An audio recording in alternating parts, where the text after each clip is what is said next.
Hey hello welcome to chemistry two. कैसे हैं आप? तो देखिए, इस पर्टिकुलर वीडियो से हम स्टार्ट करेंगे जनरल ऑर्गेनिक केमिस्ट्री में अगला पार्ट, जहां हम पढ़ते हैं strength of acids and basis के बारे में। ना strength of acid and bases हम स्पेशली बात करेंगे ऑर्गेनिक एसिड बेस के बारे में। इनऑर्गेनिक एसिड्स एंड बेसिस के बारे में हम बात नहीं करेंगे। ना एसिड और बेसिस का जब क्वेश्चन उठता है, जब हम पढ़ना स्टार्ट करते हैं, तो सबसे इंपॉर्टेंट सबसे पहली चीज होती है, हमको ये समझ में आना चाहिए कि एसिड्स क्या होते हैं और हमें ये समझ में आना चाहिए कि बेसिस क्या होते हैं। तो मैं उम्मीद करता हूँ आप लोगों ने इनऑर्गेनिक केमिस्ट्री में एसिड बेस केमिस्ट्री का जो हमने एक पूरा बकायदा कोर्स बना के, एक चैप्टर बना के आपको डाला हुआ है, आपने वो पढ़ लिया होगा ना। यहाँ पे कुछ इंपॉर्टेंट चीजें ले लेते हैं। देखो, एसिड का मतलब हमारे पास तीन मेन कैटेगरीज में हम एसिड को क्लासिफाई करते हैं। सबसे पहला हमारे पास होता है अरहेनियस कॉन्सेप्ट। अरहेनियस कॉन्सेप्ट सी अरहेनियस कॉन्सेप्ट आपसे क्या कहता है? ऐसी कोई भी चीज जो पानी में जाने के बाद, जैसे मान लीजिए अगर मेरे पास ऐसी कोई भी चीज है जिसको अगर पानी में डाला जाए और पानी में डालने के बाद अगर वो मुझे H प्लस आयन प्रोड्यूस करके देती है पानी में, और मुझे वो A माइनस आयन प्रोड्यूस करके, A माइनस कोई भी एनायन हो सकता है, it can be any anion, और ये H जो है वो एक मेरे पास हाइड्रोजन कटायन के फॉर्म में प्रेजेंट है, हम उसको कहेंगे कि वो मेरे पास एसिड है। अगर कोई भी चीज पानी में जाने के बाद, कोई भी चीज पानी में जाने के बाद अगर OH माइनस आयन प्रोड्यूस करके देती है, जैसे यहाँ पे बेस का B प्लस, और मान लीजिए यहाँ पे मैं OH माइनस लिख देता हूँ, तो ये मेरे पास हो गया H। तो अरहेनियस थ्योरी डील करती है पानी में प्रेजेंट H प्लस आयन के साथ, और डील करती है पानी में प्रेजेंट OH माइनस आयन के साथ। हम उसे एसिड बेस कॉन्सेप्ट अरहेनियस का कहते हैं। सी अरहेनियस कॉन्सेप्ट के अपने आप में कुछ ड्रॉबैक्स थे, हम उन ड्रॉबैक्स पे नहीं जाना चाहते। हम ये भी नहीं देखना चाहते कि क्यों अरहेनियस कॉन्सेप्ट फेल हो गया, फिर एक्सटेंडेड अरहेनियस थ्योरी क्या थी, वो सब मैंने ऑलरेडी पढ़ा रखा। अगला जो सबसे इंपॉर्टेंट कॉन्सेप्ट हमारे पास आता है, उसको कहा जाता है Lewis acid and Lewis base, जिसको हम लिविस कॉन्सेप्ट कहते हैं। और लिविस कॉन्सेप्ट जो डील करता है, वो डील करता है लोन पेयर ऑफ इलेक्ट्रॉन के साथ। इसके साथ लोन पेयर ऑफ इलेक्ट्रॉन के साथ अगर कोई चीज अपना lone pair of electron donate करने को तैयार है, और अगर कोई चीज अपना उस लोन पेयर ऑफ इलेक्ट्रॉन को एक्सेप्ट करने को तैयार है, तो उस चीज को जो डोनेट कर रही है उसको कहा जाएगा बेस, और जो एक्सेप्ट कर रही है उसको कहा जाएगा एसिड। मतलब यहाँ पर लोन पेयर ऑफ इलेक्ट्रॉन का कॉन्सेप्ट सबसे इंपॉर्टेंट होता है। अब जो बेस होता है वो कौन होगा? वो लोन पेयर डोनर होगा। लोन पेयर डोनर यानी ऑब्वियस सी बात है, उसके पास एक extra lone pair of electron होना चाहिए। और जो एसिड होता है वो क्या होगा? वो लोन पेयर एक्सेप्टर होगा। ऑब्वियस सी बात है, उसके पास इलेक्ट्रॉन की कमी होनी चाहिए, तभी वो लोन पेयर ऑफ इलेक्ट्रॉन को एक्सेप्ट करेगा। तो ये क्या हो जाएगा? लोन पेयर एक्सेप्टर हो जाएगा। ये हम लोगों ने पढ़ा था ना। तीसरा जो कॉन्सेप्ट है, जिसको हम बहुत बार यहाँ पर हम यूज करेंगे ऑर्गेनिक केमिस्ट्री पढ़ते समय, और ये वर्ड जब तक जितना भी मैंने आपको रेजोनेंस है, इलेक्ट्रॉनिक इफेक्ट सिखाया, तब भी मैंने यूज किया, जिसको कहा जाता है Lowry Bronsted concept. Lowry Bronsted concept ना, according to Lowry Bronsted concept, ऐसी कोई भी चीज जो H प्लस आयन को डोनेट करेगी, ऐसी कोई भी चीज जो H प्लस आयन को डोनेट करेगी, डोनेट, अब उसमें पानी की जरूरत नहीं है। मैंने ऐसे नहीं कहा कि पानी होना चाहिए, जरूरी नहीं सॉल्वेंट, यहाँ सॉल्वेंट स्पेसिफाइड था, water was the solvent, aqueous solvent होना चाहिए था। अब हमने वो कंडीशन को हटा दिया। ऐसी कोई भी चीज जो H प्लस आयन को डोनेट करेगी और उसके साथ साथ A माइनस आयन प्रोड्यूस होगा, हम इसको कहेंगे कि वो कौन है? वो मेरा एसिड है। अब एसिड वो चीज होती है जिसमें H प्लस आयन प्रेजेंट होता है। उसमें से अगर H प्लस आयन को माइनस कर दिया जाए, तो मेरे पास चीज बचेगी, हम उसको कहेंगे, क्या कहेंगे? उसको बेस। और यहीं से हमारे पास एक कॉन्सेप्ट निकल के आता है, जिसको कहा जाता है कॉन्जुगेट एसिड बेस पेयर। क्या कहा जाता है? Conjugate acid base pair. Now what is conjugate acid base pair? Acid का H प्लस निकालने के बाद जो मेरे पास फॉर्म बचता है, हम उसे उसका कॉन्जुगेट बेस कहते हैं। और कॉन्जुगेट बेस में अगर H प्लस को वापस लगा दिया जाए, तो जो मुझे जो चीज मिलेगी, हम उसे एसिड कहते हैं। तो ये कॉन्जुगेट एसिड बेस पेयर का फंडा था। यहाँ पर हम डील किसके साथ करते हैं? यहाँ हम डील कर रहे हैं सिर्फ H प्लस डोनेशन के साथ। तो याद करना, यहाँ पर H प्लस डोनेशन, यहाँ पे लोन पेयर का डोनेशन था, यहाँ पर H प्लस का डोनेशन था, और यहाँ पर मेरे पास जो था वो एक्वियस सॉल्वेंट में अगर H प्लस और OH माइनस आयन प्रोड्यूस होंगे, तो उसे एसिड बेस का कॉन्सेप्ट कहते थे।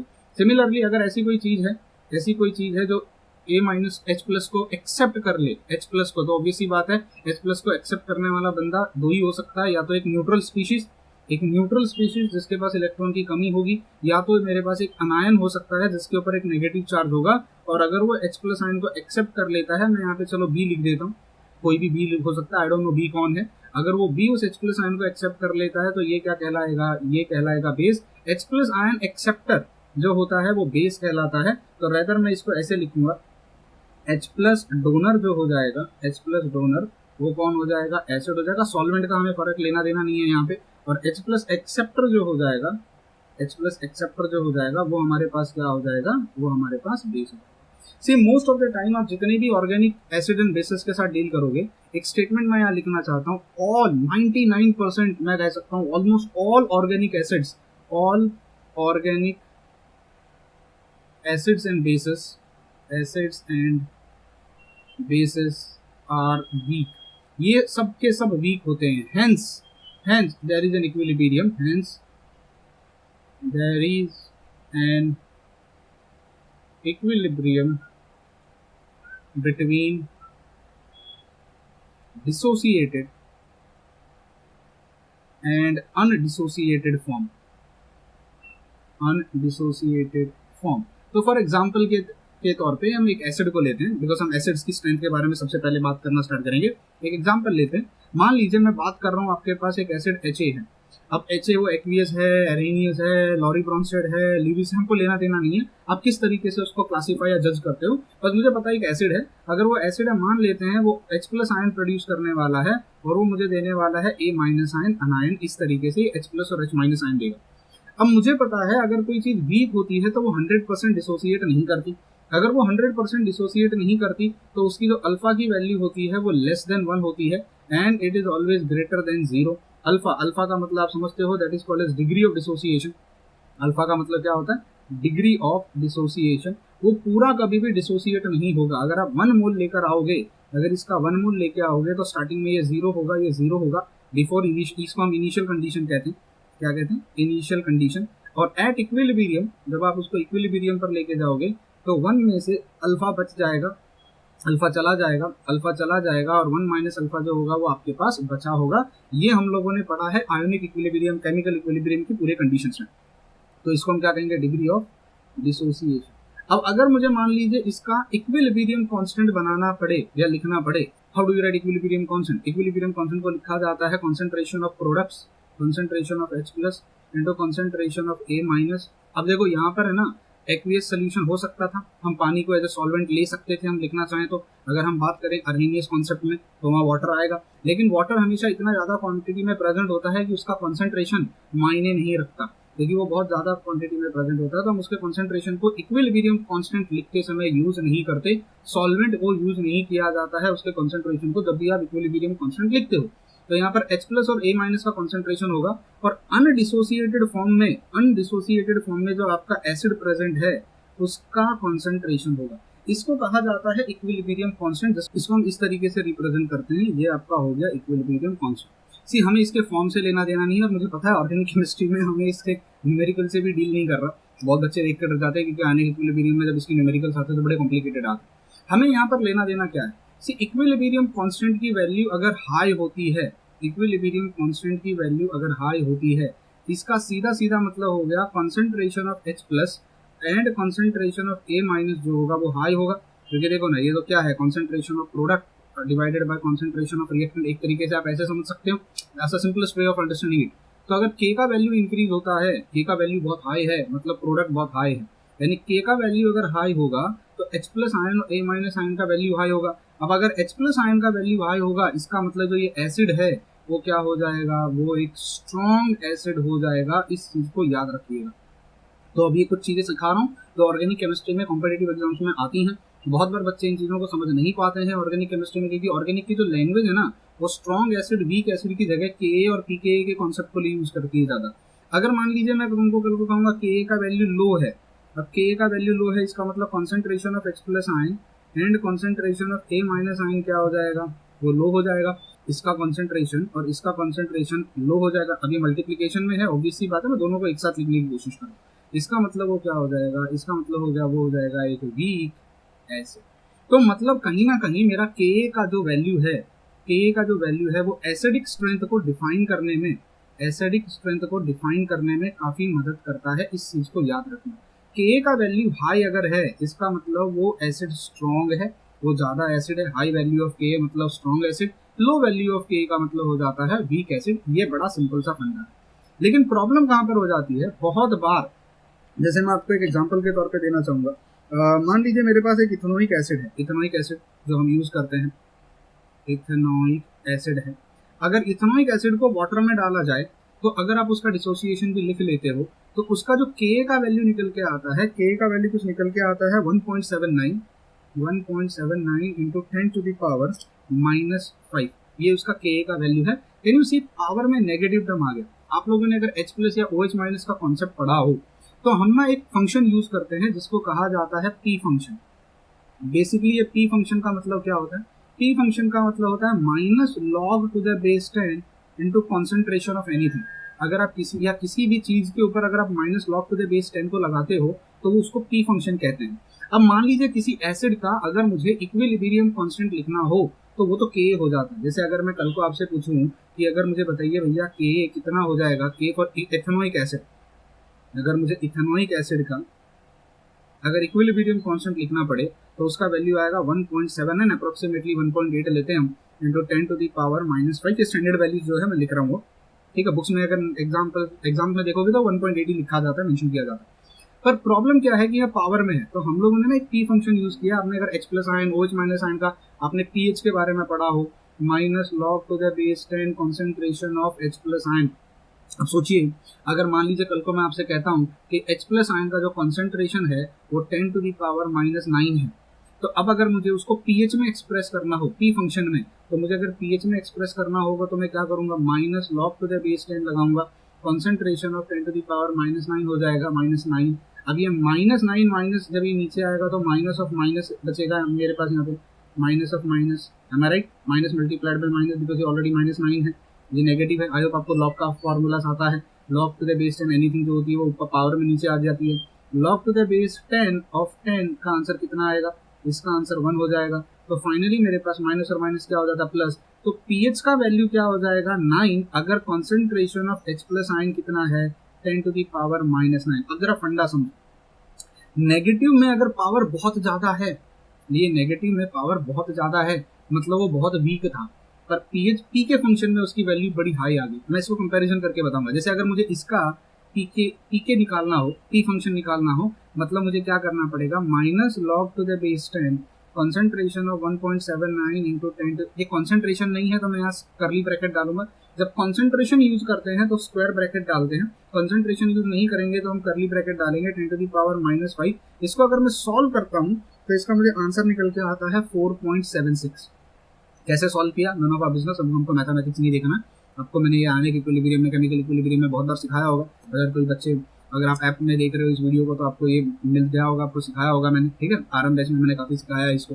तो हमको पीके का वैल्यू मिल गया यहाँ पे, पीके का। अब देखो दोनों में फर्क क्या है, के का वैल्यू पावर माइनस में था तो पीके का वैल्यू पॉजिटिव नंबर है। इस चीज को समझने की कोशिश करना। जैसे मान लीजिए फॉर एन एग्जाम्पल, अगर कल को मैं कहता हूँ के का वैल्यू है 10⁻⁻1 या 10⁻⁻2 या 10⁻⁻5 या 10⁻⁻10। देखो के का वैल्यू डिक्रीज हो रहा है। अगर आप यहाँ से यहाँ जाते हो और के का वैल्यू डिक्रीज होता है, के ए डिक्रीज हो रहा है, मतलब मैं कह सकता हूँ एसिडिक स्ट्रेंथ डिक्रीज हो रही है। लेकिन हम जब भी बात करते हैं तो हम के टर्म्स में बात नहीं करते, जिसको हम के कह सकते हैं एक तरीके से। हम हमेशा बात करेंगे पीके के टर्म्स में। तब क्या फर्क होता है पीके के टर्म्स में बात करने से? देखो पीके का मतलब क्या हो जाएगा, आपको यहाँ minus log to the base 10 लगाना पड़ेगा और के पे लगाना पड़ेगा, यानी 10⁻⁻1 पे। तो आंसर कितना निकल के आएगा, फाइनली आंसर निकल के आएगा 1। तो अगर के का वैल्यू -1 है तो पीके का वैल्यू 1 आता है। अगर के का वैल्यू -2 है तो minus log to the base 10 10⁻⁻2 में आंसर कितना निकल के आता है, 2 आता है। ये कितना निकल के आया आपका पीके। आई होप आपको ये लॉजिक समझ में आ रहा है। पीके, अगर ये के का वैल्यू है, अगर ये के का वैल्यू है, देखो पीके का वैल्यू बढ़ गया। अगर ये के का वैल्यू -5 था तो मुझे बताइए minus log to the base 10 10⁻⁻5 बनाने का मुझे बार बार लिखने की जरूरत नहीं है, पीके का वैल्यू 5 हो जाएगा।